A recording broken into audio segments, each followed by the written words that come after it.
Hello there, welcome to Compass. Some recent cases of child abuse and neglect have shocked us all, I think. But with ever more children in Australia being removed from troubled families, there's a desperate shortage of foster carers. Now, fostering agencies are widening the eligibility of potential carers. So what does it take to be a foster parent? Who does it and why? At the start of Foster Care Week, we meet some of these unsung heroes.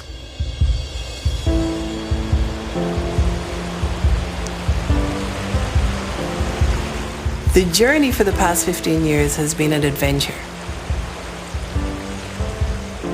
It's been incredible. I wouldn't change a thing. Hey, what's that? Hey, how was school? Good. I think we were just so staggered that there were so many kids that were in desperate need of fostering. I think that was the biggest thing that shocked us. Ready? That's it. You know, we're not super parents or have amazing skills. We're just ordinary people, and it's not that hard. If anything, I wish I could do more.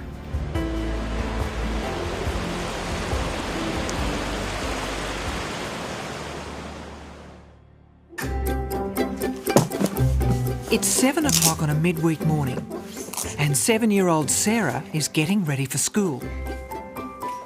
She dresses in a flash. She's usually singing. You know she's awake because you can hear her thumping up and down the hallway. She'll be setting the table before, the girls are even out of their bed. What's on today, guys? This is Sarah's new foster family, and she'll stay here while the courts decide her future. In order to protect her identity, we can't use her real name or show her face. And you've got to hand out your invitations today for your party? Yeah. That's fun. Sarah's with us for the moment in a short-term temporary placement, as her family was unable to care for her. What kind of taste you gonna take? We don't completely understand the background that she came from before, which is a challenge. She's been with us for just over 3 months now, so it still seems like early days. Okay, everyone, I've got to go. So goodbye and have a good day. All right, see you guys this afternoon. Bye. Jan and Mark became foster parents 3 years ago. While they were busy raising 2 girls of their own, they felt they could do more. Okay, see you tonight. You know, kind of our philosophy of foster caring is bringing these children into our home and really trying to keep doing most things the way that we normally do, and so it's a very, just a normal environment for them to be in. Jan and Mark applied through Anglicare, one of many foster care providers in New South Wales. Right from the start, their daughters, Sophie and Emma, were fully involved. We talked about it a lot. We thought that we had a lot to offer as a family, I guess. We definitely spoke to the girls a lot. It was a gradual process, starting to think about it and then going through the training. When I thought of fostering children, I was expecting that I was going to be around a kid who was quite upset and quite sad and a bit traumatised. It definitely wasn't what I expected. We have obviously learnt a lot, and I think we're more understanding people. We understand more what it's like for people who have been through pretty terrible things in their lives. I suppose it's, part of our faith, part of our belief is we're being called to help those in need. I lose. Oh, lucky. Does that mean I have to rebuild it? Yes. Yeah. Rebuild it.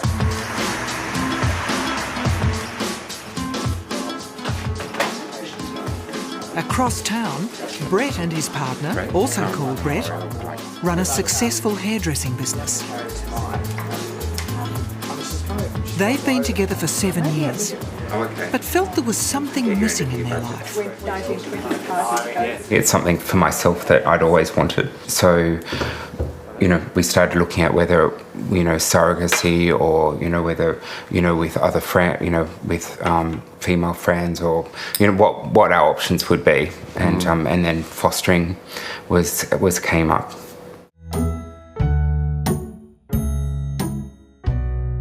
Brett originally saw an ad for the Benevolent Society advertising for gay couples that can foster. You could be a foster carer because all kinds of kids need all kinds of carers. And he came to me and said we should look into it, and it was an invitation to go to an information evening about it. What they heard shocked them. Stories of child abuse and neglect, and an ever-increasing number of children removed from their parents, now reaching almost 40,000 Australia-wide. I think we were just so staggered that there were so many kids that were in desperate need of fostering. I know as soon as we got in the car that night and driving home, we were just like, we couldn't stop talking about it, thinking about it. What can we do? How can we do it? And it was something that then we had to sort of think, well, how can we make our lives, how can we make it work for us, really? After 6 weeks of training, assessment and a stringent approval process, a case came up that looked like a good match. The first time that we met Mickey, we went 10-pin bowling, and we were meeting his current carers, his short-term carers, all together to play bowling, and it was pretty emotionally charged. He knew that we were going to be his future long-term carers. It was quite a surreal experience for everyone, because I think we walked in there incredibly nervous and going, we're about to meet a 7-year-old boy who is going to come and live with us till, at least he's 18.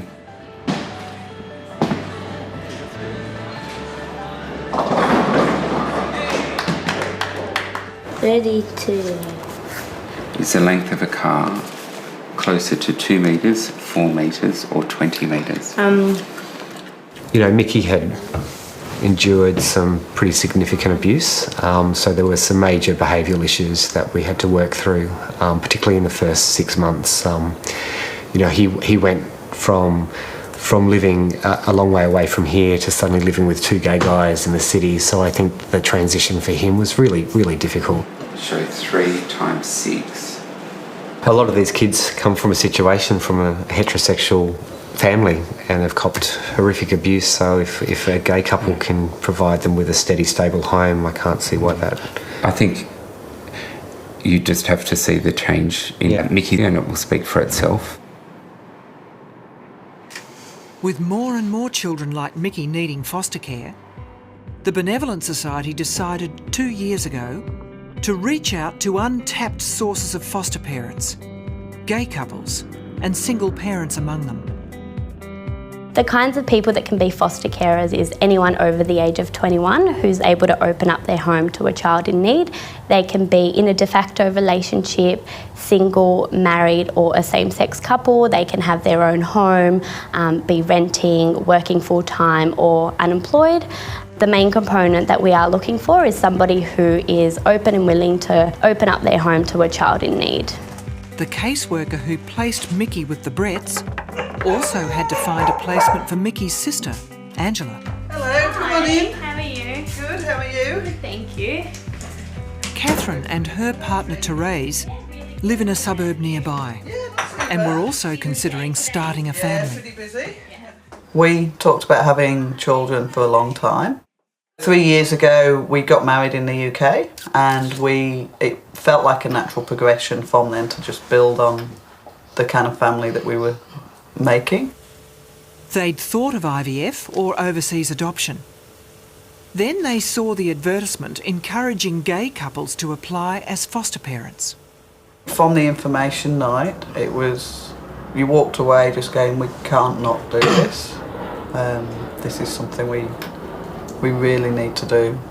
How's Angela been going at school? For Stephanie, this was the ideal solution. Okay. And in 2011, Catherine and Therese became foster parents to Mickey's sister, Angela. Not their real names, of course. She was very unsettled. She was very hypersensitive, hyper-aware of what was going on around her. She was... Angry. Very angry. Both children had so many things that they needed to deal with individually, and it's been really like fantastic for them to be able to deal with that and to have that individual support to come through it.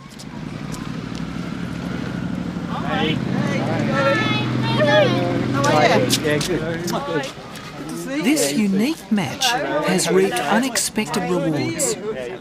It's been wonderful. I think we have become incredibly close friends. So the six of us do an awful lot together, to the point where we've gone on family holidays together. So we kind of have become this modern family, so to speak. And they're the type of girls that we would have become friends with, I think, irrelevant of the children. So we've got very similar core beliefs and values. So I think it's great for the kids that they get to see each other so much. Not only are they at school together, but we always make sure at least once on the weekend we'll do something together, whether it's dinner on Saturday night or we go to the park on a Sunday. These two kids now have 4 parents, really, and they have, the best of both worlds, and we share the same values and the same parenting with the Bretts. We've created this family unit that It's a bit unusual. we went on our first family holiday last year. We're going on another one in a few the weeks. school holidays. So we share that responsibility. One of the benefits of Mickey and Angela seeing each other so regularly has meant that now they have been able to develop a really healthy brother-sister relationship. Previously, when they were placed in a placement together, there was lots of brother and sister rivalry and bickering. So now when they do see each other, they're able to play like brother and sister and have a really healthy relationship.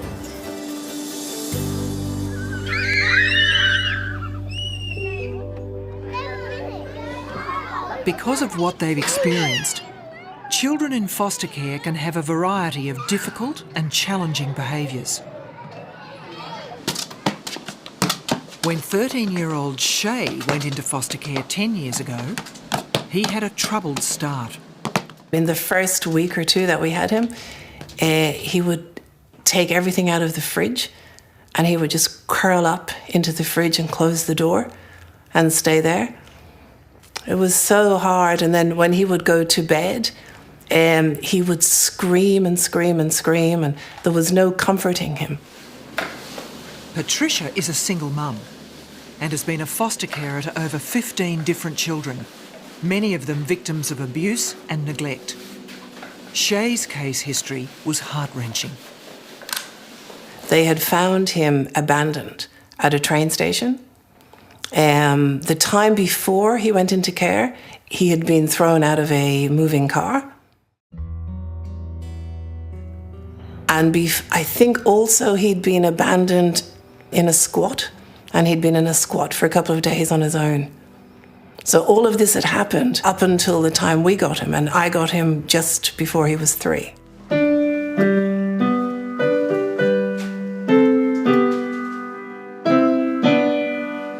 Patricia's daughter Jade was 8 when Shay entered their lives. I remember this little skinny boy coming in, and I remember I got excited because he was staying with us. He was staying for longer and longer and longer. He was quite young, so he didn't understand what had been happening and where he was and what was going on.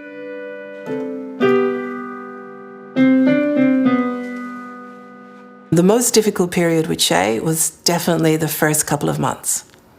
And then when we saw this smile, and he used to call me Shisha, and then it went from Shisha to Mama, and then he was slowly becoming part of us. Do I move my hand like this? No, you use this hand for this side, then you use that hand. There is an age gap, but he's just getting to the point where we're liking the same music now. Chicken's done. Chicken's done? And, we were always experimenting on cooking. We both love cooking. So I really feel he's turning into a mini-me, which is so great. And I think we put too much flour in it. Like Mum said. Like Mum said, exactly. But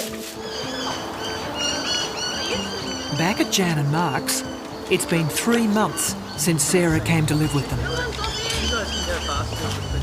She's quite different to our girls. Our girls are quite quiet and quite studious, whereas Sarah's very active and she'd much rather be riding a bike and being out and about.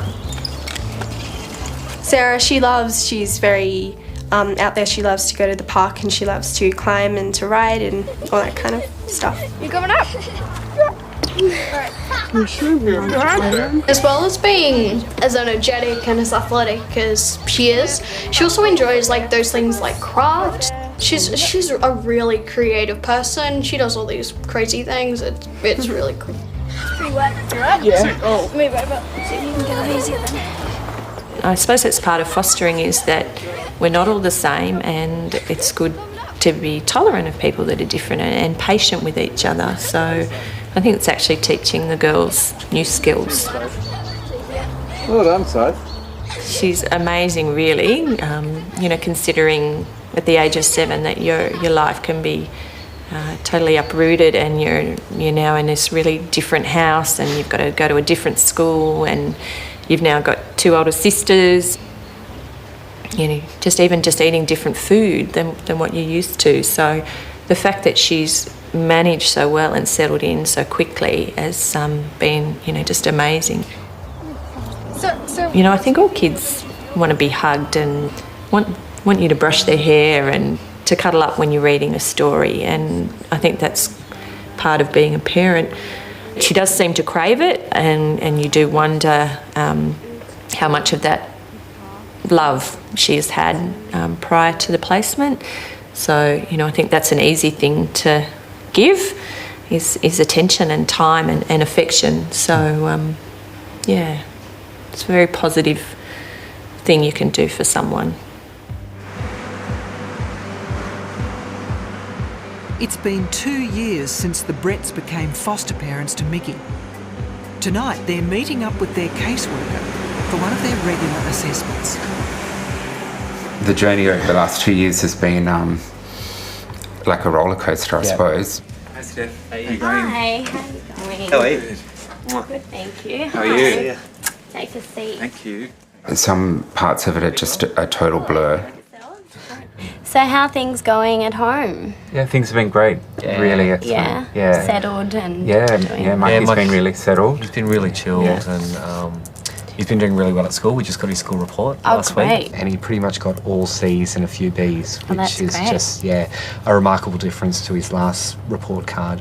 So I spoke to the school principal a few days ago, and he had such positive feedback to give about how Mickey's doing at school. He was saying that he hasn't seen him at the principal's office all year, which is huge, because last year he was going quite regularly, and was just talking about how on the playground he's making friends and playing really well with other students. So he had really positive things to say, which is great. Yeah, that's awesome. Yeah, it's really good.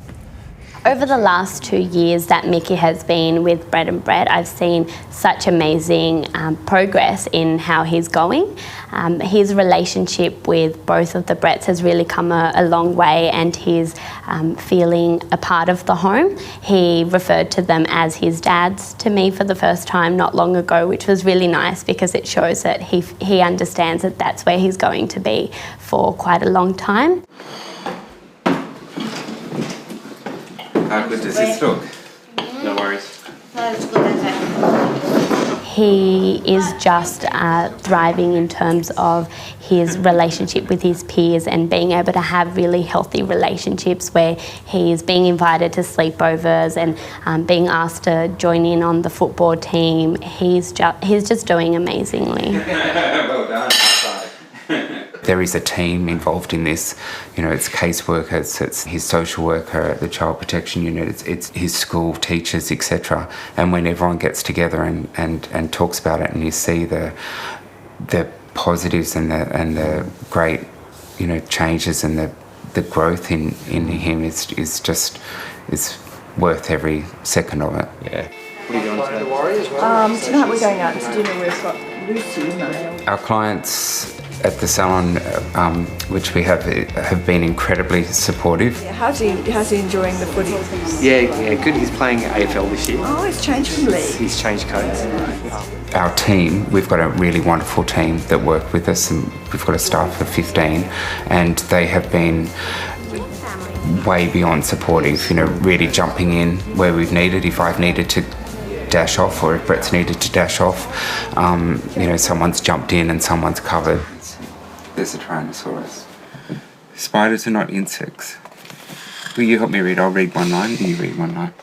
I think one day he'd been with us for, I don't know, maybe 6 months or so, and he wasn't well, and he was lying in bed and he was sick, and I got him something, and I said, I love you, matey, and he's like, I love you too. And when you hear that for the first time, it's pretty huge. Yeah.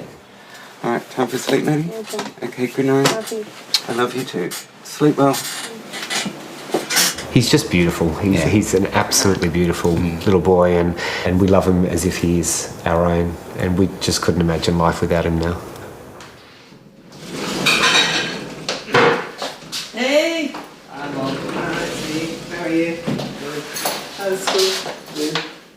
When Shay had been with Patricia for 4 years, the New South Wales Department of Community Services asked if she'd like to adopt him. Mountain bread pizza. Yes. Yeah? All right, I'll do that. I didn't believe I could adopt Shay because I was a single mother. So I had never asked that question. I agreed instantly. I didn't even have to think about it for a second. I have to say the difference between fostering and adopting for Shay has been enormous. Thank you, Mother. You're welcome, son. I would never have thought while we were fostering that anything could change. And it's not that I want to add any more tension to the mix. It's just like he grew a foot taller. He was just, not a different person, but he was just more confident in himself. I wouldn't even know where to start. A lot of the time Shay would sabotage in his life, even in sports. He would sabotage because he didn't feel he deserved to win. He didn't feel he deserved to be top of the class. Now he's top of the class in quite a few subjects, and now he's playing sports and he's great. And so, huge changes.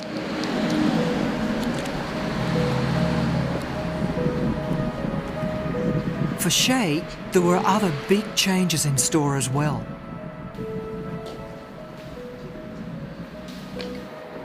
Well, I was brought up a strict Catholic. I'm Irish, so I grew up in Ireland, and I'm a practicing Catholic to a point. Just in case it's all true, then I'm practicing. But we go to church all the time. And we go into the cathedral and we light candles. We give thanks. We don't ask for anything. So it was important for me to have Shay christened. And the priest was so gorgeous, and he was explaining to him that everything that he'd ever done in the past, up until this day, was now forgiven and forgotten.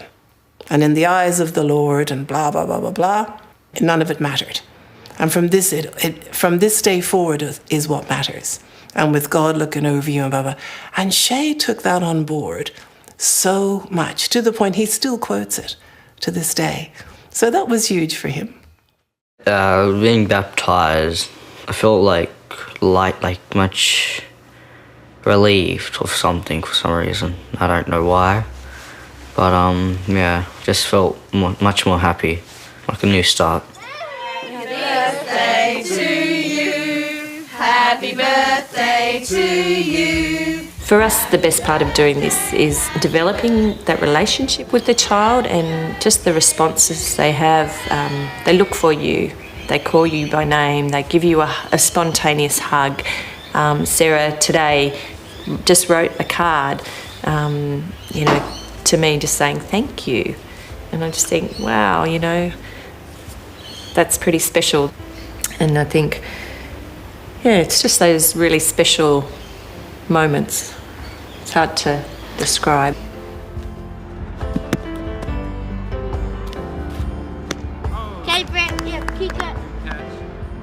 I regularly, heading off to work in the morning just thinking we've got just the best life. I think we've got this sort of ideal life, really, and it's certainly not all perfect, and that, you know, we've got to get through the teenage years. But I think we're on this really great journey together, and I think we think we're very lucky to have had Mickey come into our lives.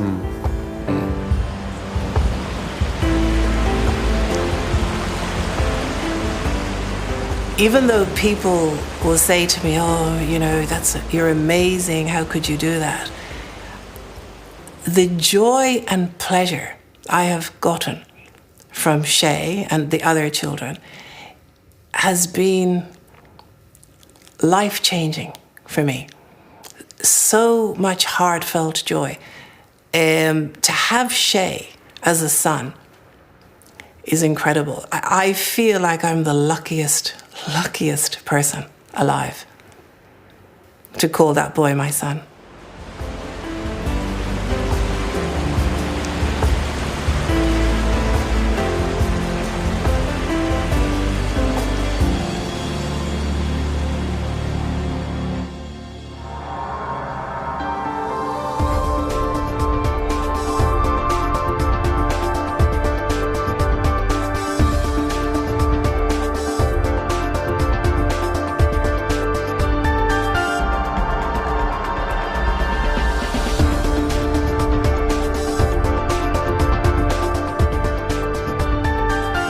Next on Compass. 50 years ago, God knew best. The devil was real and religion was part of everyday life. Today, people of faith are being challenged like never before. Their institutions are under scrutiny. So where do people of faith stand today? Why remain religious at all? To find out, we've invited some brave believers to dinner. Muslims, Jews and Christians, to explore what they believe and why. Why I'm Still Muslim. It's first up in our new dinner series. That's next week on Compass.